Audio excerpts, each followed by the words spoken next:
The Valerian Empire's darkest hour. The crystal spires of Veltara Prime burned like dying stars against the void, as Ambassador Zixthar watched his homeworld crumble beneath the relentless assault. His elongated, silver-skinned form trembled, as he witnessed centuries of Valerian civilization being torn apart by creatures that defied all understanding. The attacking ships moved like living nightmares through space, their biomechanical forms pulsing with malevolent energy.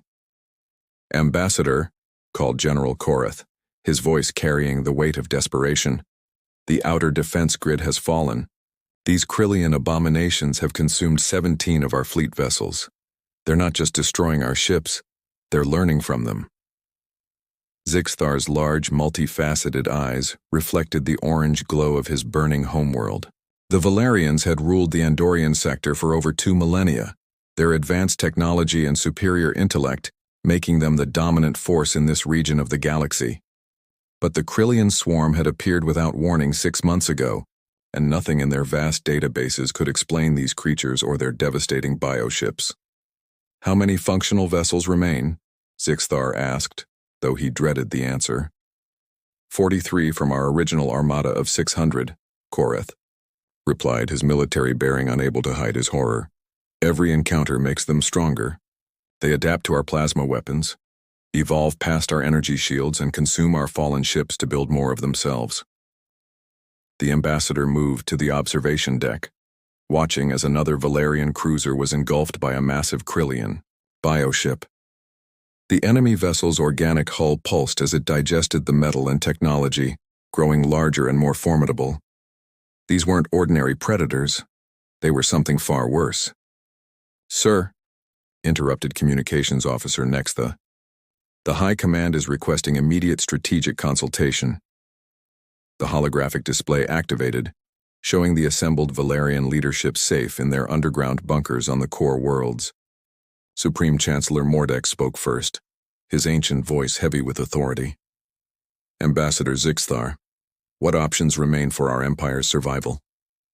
"Limited ones, Chancellor. Our conventional military is outmatched. The Krillians evolve faster, then we can adapt our weapons. We need outside assistance." "From whom?" demanded War Minister Kolvex. "No species in our sector possesses greater military capability than the Valerian Empire." Zixthar activated a star chart, highlighting a small system in the outer spiral arm. "There is one possibility. Intelligence reports speak of a species from the Sol system, humans. Their planet is classified as a Class 12 death world, one of the most hostile environments known to support intelligent life." The council members exchanged glances. Death worlds were rare, and species that evolved on them were often considered dangerous wildcards by galactic standards. "What makes you believe these humans could succeed where we have failed?" Chancellor Mordex inquired. "According to our databases, they've only achieved interstellar travel within the last century, but their survival instincts are legendary. More importantly, they have an unusual psychological trait. They cannot resist helping those in distress, especially when facing overwhelming odds." The human response. 3 days later, the response came faster than anyone had expected. The United Earth Defense Force had not only received their distress signal, but was already dispatching a relief fleet. Captain Victoria Kane stood on the bridge of the UEDF flagship Indomitable, studying the tactical reports from the Valerian system. At 35, she was younger than most fleet commanders, but her experience fighting pirates in the outer colonies had earned her a reputation for innovative tactics and unwavering determination. "Captain," called Lieutenant Jackson Reed from the tactical station, "we're receiving updated intelligence from the Valerian fleet. These Krillian bioships are unlike anything in our military databases." Kane examined the data streams, her sharp, green eyes analyzing the enemy's movement patterns. "They adapt to energy weapons, but what about kinetic projectiles? Have the Valerians tried old-fashioned bullets and explosives?" Dr. Marcus Webb, the fleet's xenobiologist, looked up from his analysis station. "Interesting question, Captain. Most advanced civilizations abandon kinetic weapons early in their development. If these Krillians have only encountered energy-based attacks, they might be vulnerable to more primitive approaches." "Primitive?" Kane smiled grimly. Doctor, humans have been perfecting the art of throwing rocks at our enemies for millennia. Sometimes the old ways are the best ways. The human relief fleet consisted of 12 vessels, small by galactic standards but packed with innovative technology and crews trained for the impossible. Each ship carried a mixture of advanced energy weapons and what other species considered obsolete kinetic armaments. Captain, reported Communications Officer Lisa Park, we're entering the Valerian system now. Long-range sensors are detecting massive biosignatures and, oh my God. Through the viewport, the human crew witnessed their first glimpse of the Krillian swarm. Hundreds of organic ships moved through space like a living tide, their surfaces pulsing with bioluminescent patterns. They were beautiful and terrifying in equal measure. Defying every principle of conventional ship design, all vessels, this is indomitable, Kane broadcast to her fleet. Remember, we're here to help people who are facing extinction. Whatever these creatures are, they've declared war on an entire civilization. First Contact and Deception Ambassador. Zixthar greeted the human delegation aboard his flagship with carefully orchestrated gratitude. Captain Kane and her officers represented everything the Valerian intelligence reports had suggested. Confident, capable, and eager to help those in need. Captain Kane, Zixthar said, extending his long-fingered hand in the human custom he had studied. Your arrival brings hope to billions of Valerian citizens. We are deeply grateful for your willingness to aid us in our darkest hour. Kane accepted the greeting, noting how the ambassador's silver skin seemed to shimmer with nervous energy. Ambassador, we came as soon as we received your distress call. Can you brief us on the tactical situation? The holographic display showed the current positions of both fleets, with the Krillian swarm slowly advancing toward the remaining Valerian strongholds. Zixthar gestured to the enemy formations with practiced precision. The Krillians appeared 6 months ago without warning or attempt at communication. Their bioships adapt to our weapons systems with each encounter.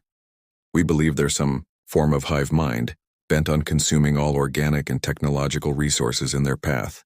Lieutenant Reed studied the tactical display intently. Their movement patterns are unusual. They're not attacking randomly. There's a specific strategy here, almost like they're trying to isolate certain targets. What targets? Kane asked. General Korath stepped forward, his expression grave. Our research facilities, agricultural worlds, and most critically, our breeding colonies where we raise the young of our species. Dr. Webb frowned. That's an odd priority for mindless predators. Most aggressive species target military installations. First, the Krillians are clearly more intelligent than typical spaceborne predators, Zixthar replied quickly. Perhaps they recognize that eliminating our ability to reproduce ensures complete extinction. Kane nodded, but something in the ambassador's tone made her tactical instincts twinge. She'd heard that same careful modulation in the voices of colonial administrators who were hiding inconvenient truths. Before we commit to joint operations, we'll need complete access to your tactical databases and historical records of first contact with the Krillians, Kane said diplomatically. Of course, Zixthar agreed readily. Our data specialists will coordinate with your team immediately. The battle begins. 6 hours later, the combined human-Valerian fleet faced the advancing Krillian swarm in the space between Veltara Prime and its largest moon. The enemy bioships moved with fluid grace, their organic hulls shifting and adapting as they approached. All human vessels, implement Protocol Delta 7, Kane commanded. Show them what Deathworlders learned fighting in asteroid fields. The human ships broke formation and scattered, using the debris from destroyed Valerian vessels as cover. Their tactics were unlike anything the Krillians had encountered. Instead of maintaining orderly battle lines, the humans fought like pack hunters, coordinating attacks from multiple angles. Target their neural clusters, Dr. Webb advised over the comm. Every biological organism needs some form of central nervous system. The first human salvo was devastating. While Valerian energy weapons had been largely ineffective, the humans' combination of plasma cannons and kinetic projectiles caught the Krillians completely off guard. Railgun slugs punched through bio-hull that had easily deflected particle beams while explosive shells detonated inside the creature's organic infrastructure. "Impossible," whispered General Korath as he watched a single human destroyer cripple a Krillian bioship 3 times its size. "How are their primitive weapons so effective?" Kane heard the comment through the open channel and responded with grim satisfaction. "General, never underestimate the lethality of a species that had to fight its own planet just to survive." The tide of battle shifted dramatically. The Krillian bioships, which had seemed invincible against Valerian technology, were vulnerable to human weapons and tactics. Their adaptive capabilities, so effective against energy-based attacks, couldn't keep pace with the variety of kinetic weapons humanity had developed. But as the battle progressed, Kane began noticing irregularities in the Krillian behavior. Their attacks weren't random or mindlessly aggressive. They were surgical, targeted, almost defensive. "Lieutenant Reed," she called, "analyze the Krillian target priorities. What are they actually trying to accomplish?" Reed's analysis revealed a disturbing pattern. "Captain, they're not trying to destroy the Valerian fleet. They're trying to disable specific vessels. The ones carrying research data and what appear to be prisoners?" Before Kane could respond, Dr. Webb's voice cut through the comm with urgent alarm. "Captain, I'm detecting massive energy signatures from the Krillian command ship. They're not preparing to attack, they're trying to broadcast something." The main display flickered as an alien signal overwhelmed their communication systems. What appeared was not the mindless monster they expected, but something far more disturbing. Intelligence, ancient and desperate. The revelation was about to shatter everything the humans thought they knew about this war. And Captain Victoria Kane was about to learn that sometimes the greatest enemy of truth is the story you're told by those asking for help. The voice from the void, the alien transmission that flooded the human communication systems, was unlike anything Captain Kane had ever encountered. The voice that emerged was layered, harmonious, and carried the weight of ancient wisdom mixed with desperate sorrow. "Noble warriors of the third planet from Sol," the voice resonated through the bridge speakers. "We are the Krex Collective, guardians of the sacred breeding grounds. We do not wish conflict with your kind, but we cannot allow the Valerian Empire to continue their crimes against our people." Kane felt her blood turn cold. "Cut transmission to the Valerian fleet," she ordered quickly. "Lieutenant Reed, encrypt our channels. I want this conversation private." Dr. Webb leaned forward, his scientific curiosity overriding his caution. "You can communicate? The Valerians told us you were mindless predators." A sound that might have been laughter echoed through the speakers.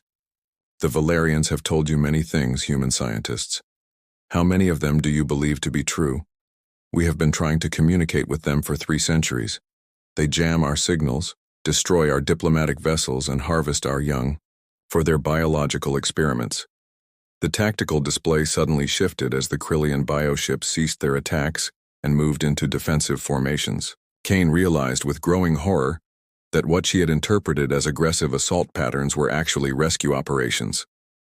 "Show us proof," Kane demanded, her military training warring with a growing sense of dread. The main screen flickered and resolved into images that would haunt the human crew for years to come. Valerian research facilities filled with organic pods containing juvenile Krillians in various stages of development. Laboratory footage showing Valerian scientists conducting experiments on living Krillian tissue. Most damning of all, communications logs detailing the systematic expansion into Krillian breeding grounds over the past 3 centuries. "My God," whispered Dr. Webb, his face pale with shock. "They're not invaders.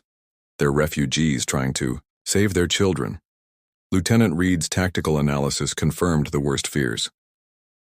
"Captain, reviewing the battle data with this new information, the Krillians weren't trying to destroy Valerian ships. They were attempting surgical strikes to disable vessels carrying their people." Kane closed her eyes briefly, feeling the weight of betrayal settle on her shoulders. The United Earth Defense Force had a strict code of conduct. They protected the innocent and opposed tyranny wherever they found it. They had been manipulated into fighting for the wrong side. "Open a channel to the Krex Collective," she ordered. The Valerian deception exposed, Ambassador Zixthar's image appeared on the secondary display, his expression showing carefully controlled panic. Captain Kane, you must not listen to these creatures. They are master manipulators capable of creating false images to confuse their enemies. Are they, Ambassador? Kane's voice carried the cold edge of command authority. Because they're false. Images include Valerian military logs with your personal authorization codes. General Korath stepped into view behind Zixthar, his hand resting on his sidearm. Captain, you are making a grave mistake. These Krillians are a plague upon the galaxy.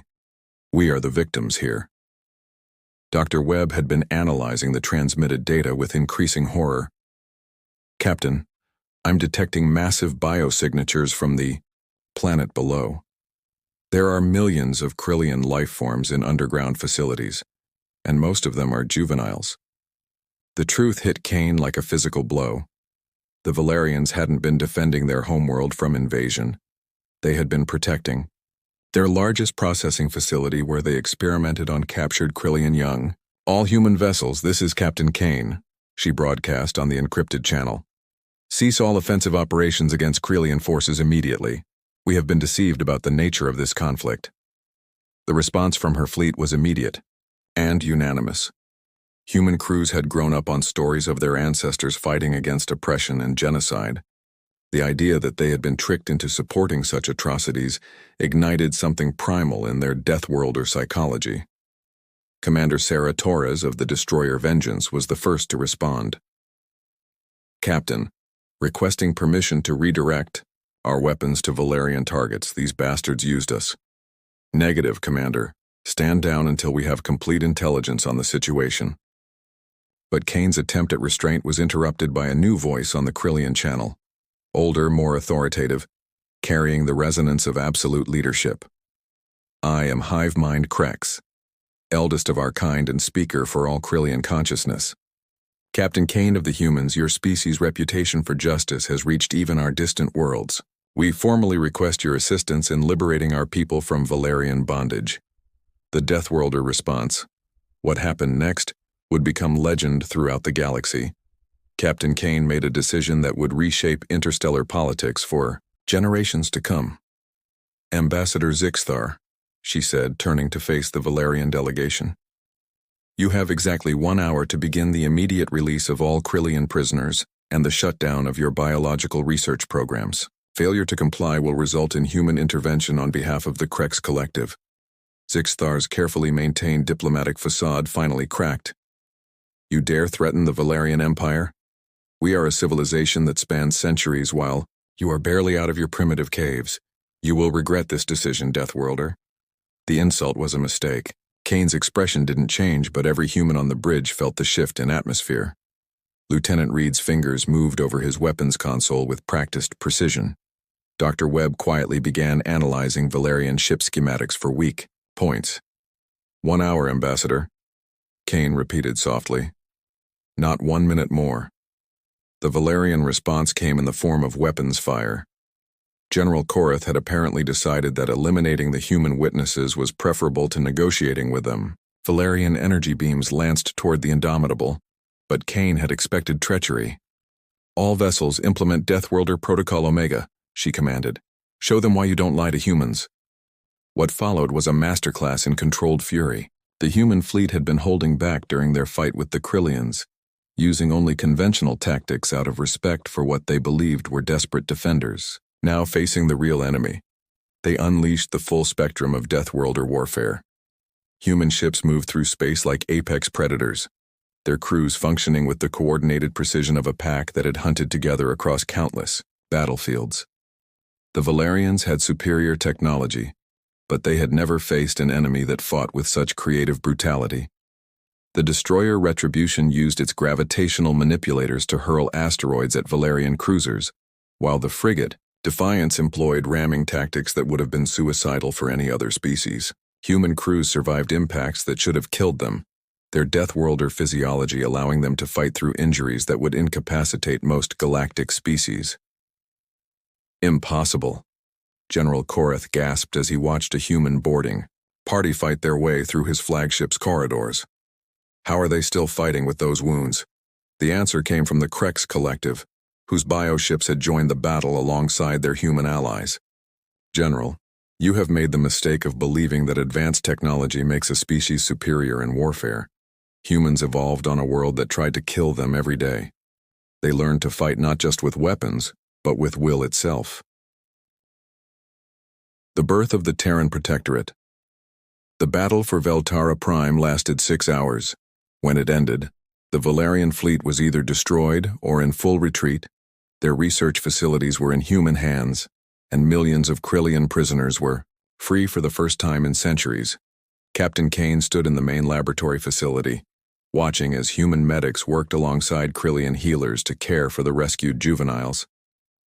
The sight of the young aliens, barely larger than human children, recovering from surgical procedures and experimental modifications, reinforced her conviction that humanity had chosen the right side. Captain, Dr. Webb reported, the full scope of Valerian operations is staggering. They've been systematically harvesting Krillian biological material for 3 centuries, using it to enhance their own technology and extend their lifespans. Hive mind. Krex materialized beside them, its biomechanical form shifting into a more humanoid configuration, out of respect for human comfort. Your species has done what we could not accomplish in 300 years of warfare. You have given us back our future. Kane nodded grimly. The question now is what happens next. The Valerian Empire won't accept this defeat quietly, and there are probably other species in the galaxy committing similar atrocities. Then perhaps, Krex suggested, it is time for the galaxy to learn that there are consequences for such crimes. Your species has shown that advanced technology means nothing without honor. Will you help us spread this message? The decision that Captain Kane made in that moment would echo across the galaxy for generations. She activated her fleet-wide communication system, broadcasting not just to her ships but to every vessel in the system, including the retreating Valerian forces. This is Captain Victoria Kane of the United Earth Defense Force, speaking on behalf of humanity and our allies in the Krex Collective. As of this date, Earth formally establishes the Terran Galactic Protectorate. Any species engaged in slavery, genocide, or crimes against sentient beings will face human intervention. We are the Deathworlders, and we will not allow the strong to prey upon the weak. The message was transmitted across the galaxy within hours, carried by both human and Krillian communication networks. The response was immediate and divided. Some species welcomed the emergence of a new galactic peacekeeping force, while others viewed humanity as a dangerous wild card that threatened the established order. Emperor Velmoth, supreme ruler of the Valerian Empire, received the transmission in his palace on the capital world.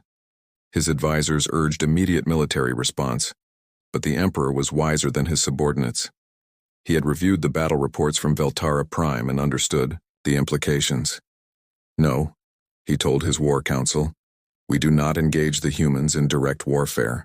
These Deathworlders have shown that they are willing to die for their principles, and they are far more dangerous than we initially calculated. We will adapt, find other methods, other allies. But across the galaxy, billions of oppressed beings heard Captain Kane's message and felt something they had not experienced in generations: hope. The Deathworlders had arrived, and the age of unchallenged tyranny was ending. The new galactic order 6 months later, Captain Kane stood on the bridge of the newly commissioned Liberator, flagship of the Terran Galactic Protectorate. The combined human-Krillian fleet now numbered in the hundreds, with volunteers from dozens of previously oppressed species joining their ranks. Lieutenant Reed, now promoted to commander, reported from the tactical station. Captain, we're receiving distress calls from the Altarian system. Reports of systematic population displacement by the hegemony forces. Kane smiled grimly. The Altarian hegemony had apparently not gotten the message about the new galactic order. They were about to receive a very direct education in the consequences of oppressing the innocent. Set course for the Altarian system maximum speed, she ordered, and transmit our standard warning to the hegemony fleet. Surrender the displaced populations or face the consequences. Dr. Webb, now serving as the Protectorate's senior xenobiologist and diplomatic advisor, looked up from his analysis console. "Captain, the galaxy is changing. Species that never cooperated before are forming alliances based on shared principles rather than mutual advantage. That's what happens when Deathworlders get involved in galactic politics," Kane replied. "We don't understand the concept of acceptable losses when it comes to protecting the innocent." As the Liberator entered hyperspace, carrying its message of hope and justice to another corner of the galaxy, the truth of Captain Kane's words echoed across the stars. Humanity had answered a call for help, and discovered that the greatest threat to galactic peace wasn't alien invaders or cosmic disasters. It was the assumption that might made right. The Deathworlders had arrived, and the galaxy would never be the same. The age of the Terran Protectorate had begun, built on the simple human belief that everyone deserved to be free, and that sometimes the strongest warriors were those fighting not for conquest, but for justice. The Valerian Empire's desperate. SOS had indeed brought Deathworlders to help, but not in the way they had intended. And as predicted, the galaxy had never recovered from the consequences of underestimating humanity's capacity for righteous fury when faced with the systematic oppression of the innocent.